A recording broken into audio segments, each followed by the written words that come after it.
Marshall County Close-Up. This is where we find someone in the high school and have an interview with them to get to know more about them. Today we are here with Mr. Kerrick. He is the Civics AP Gov teacher for the Marshall County High School. He's involved with the community politics and uses this experience in his classrooms. Mr. Kerrick, how are you doing today? I'm doing well. So starting off, what is your involvement in the community? Well, it's been a slow process. Teaching civics and teaching AP government, I've always had an interest in it, and I've always thought that the best way to participate and get involved and have a really large impact is at the local community, at the local level. And so I've slowly become more and more involved with that. AP government, a lot of people know that every year we host either a town hall forum or we host basically a debate between the various candidates, depending on what year it is and if it's an election season or not. And so that has slowly just sort of drawn me in more and more, especially to the local level. So how did your interest begin in politics? It's just always fascinated me. One of my earliest classes that I've taught a little bit of everything throughout my years, but once I got into teaching government, which I've always had a bit of a fascination with, it's always been one of my favorite topics to read about and study. That just really drew me in, and thankfully I got to teach it, and it's just grown ever since then. It's been a years and years process. So what was your first step to getting involved with the community?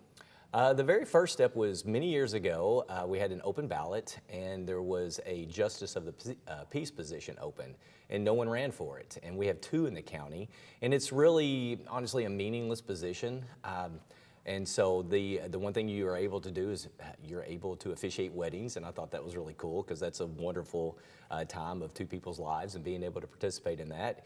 The other thing, it's an outdated part of the law, is that you have to, if someone locally has a loose animal, like a farm animal, you were to collect it, bring it to your house, and hold it until someone claims it. Yeah, so that was fun. I found that out later, but I went to our county judge executive, Kevin Neal at the time, and I asked him if he didn't have anyone in mind, if he would appoint me.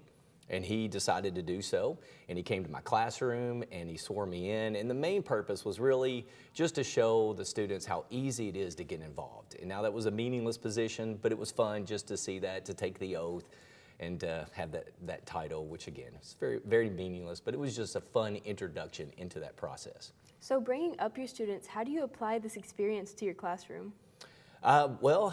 Just to show them that's the first step. And then also, of course, adding to that, I think what was bigger was I recently ran for the Benton City Council, and I lost by 12 votes, which was, it was a bit devastating, but it was an awesome experience. And so I got to share with the students, and I still periodically do, going out and knocking on doors. I knocked on close to 200 doors and received close to 800 votes, which was, again, I was, very pleased with that. And I get to share with the students why I did it, what was the purpose, and then ultimately showing them that every vote counts, because 12 votes is not a lot, especially when you think about the city of Benton. Losing by 12 was like, man, I was so close, but yet still it's far enough away that it's like showing that, again, every single vote does truly count. So that's what I like sharing with them, to get out there and to participate. Yeah, so what is your goal for the future? As far as the political go, I know that I'm still very much interested. I've been attending some of the meetings that I can, depending on my children's schedule and my wife's schedule. I've been able to go to several of the meetings. I follow them, and I still message some of the current members and talk to them. But it's possibly I will consider running again, without a doubt. Actually I plan on doing it. I really enjoyed the process. I enjoyed meeting people and talking to people more than I realized I would.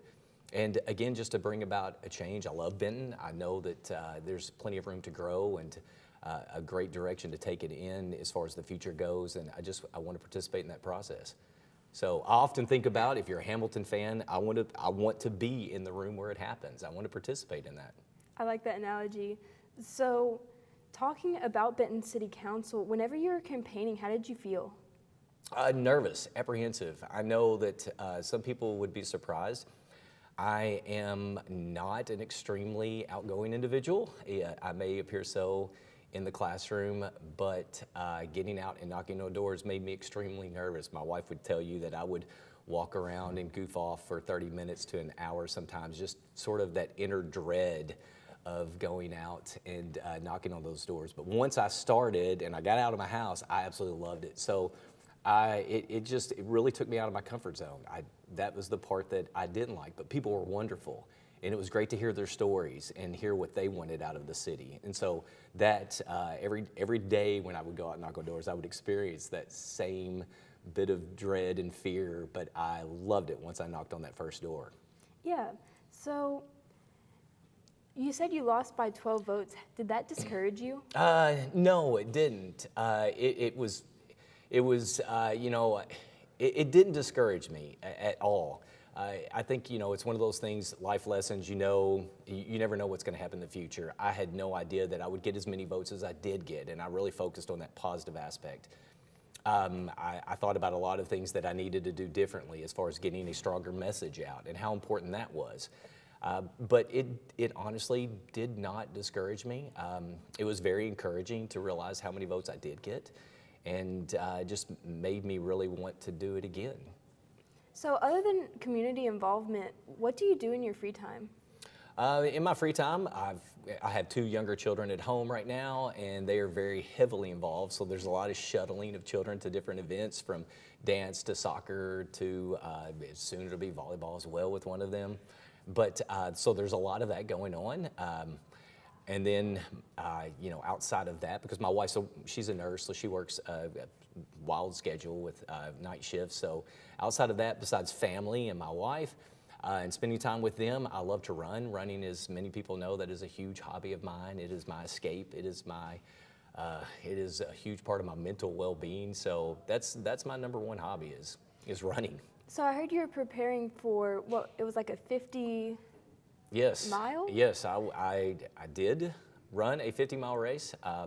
It was at LBL. It's the Canal Loop. You run it 4 loops and starts in Grand Rivers, finish in Grand Rivers. And yes, I trained for a 50-mile race, which was intense. A lot of people are, and when you talk to people, you get the reaction of, "Oh, that's crazy! I can't believe you ran 50 miles." But it's the miles that I put in more that people don't realize. It's not the end result; it's the whole months and months and months of training that are really intense. But I loved every second of it. So, how did you do in that race? I finished. So the goal was to finish. My previous race before that was a 60K, which is about 37 miles. And so I ran that the year before. And so me and some buddies got together, and our small group, it was me and another, Ross Lampert. A lot of people know him. He was one of my former cross-country runners. We agreed we were going to run it, and our group slowly grew with several other people running it. So that group continued to grow, and we all committed to it. And I'm sorry, I forgot the question. No, what was the question? Just how did you perform overall? Oh, okay, performance, yeah. So the performance, there was a goal. There's a cutoff time after the 3rd loop, and you have to make that cutoff time. And I made that with time to spare, and so that was the big goal. After that, it was finishing. I mean, there was really, there was a lot of discussion about, if we don't finish it, some of my group was like, we just got to try. We're out there, we're doing it. A lot of people aren't trying. My goal was 100% on finishing. I didn't care if I had to crawl to the finish line. Yeah. I was going to finish that race. So that was the goal, and I finished. And so I'm very pleased with my time. I didn't get an award, but those types of distances, it's just all that internal drive of, I did this, and that's really what motivated me. Yeah, I really appreciate you coming out for an interview today. Yeah, I've enjoyed this. This was Marshall County Close Up. I'm Katie James. I don't know how to finish that.